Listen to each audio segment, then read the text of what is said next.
In this video, I will tell you about the grid feature in AutoCAD. The square lines you see on our screen can be references for us sometimes. They guide us. Of course, the lines you see here are not printed, but we can use them to align at certain stages during a project. They help us on the plane. We can activate it down here in the status bar. The grid mode button down here, which can be turned on and off with F8, can be clicked to make it enclosed. You can see that it became a straight space, but the grids here can be turned on to see the object with a nicer, easier display. Of course, when zooming, the values here constantly change. So how can we manage these? We can right-click here and enter grid settings. On this part of the screen, you can see some measures. For example, it shows me that the X and Y spacings are 10 units. So this means that when we draw a line of 10 units, that will be one grid.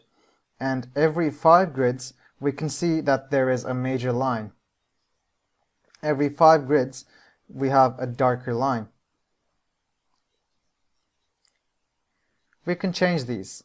I can press OK here. Now, I can zoom down and draw a line. Type L and press Enter. Now we can create a start line at O.0.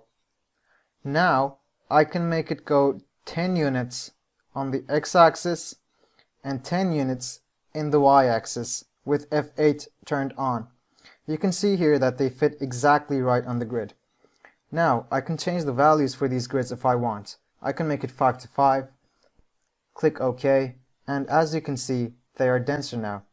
We can set this to our smallest unit of measurement and change the grids. Every 5 grids, there is a major line here.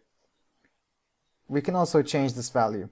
I set it 10 to 10 and use it this way. In the next video, we will tell you about the snap feature.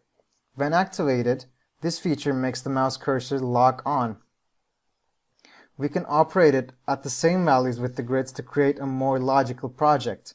For example, I'll tell you about these.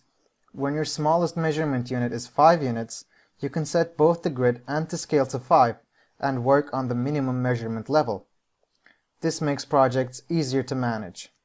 So we can press the F8 button on our keyboard to turn the grids on or off. We can use shortcuts to use them as well. Grids are not printed on paper, as I said, but they help us on the screen. In this video, I told you about the grid command. We hope to see you in the next video.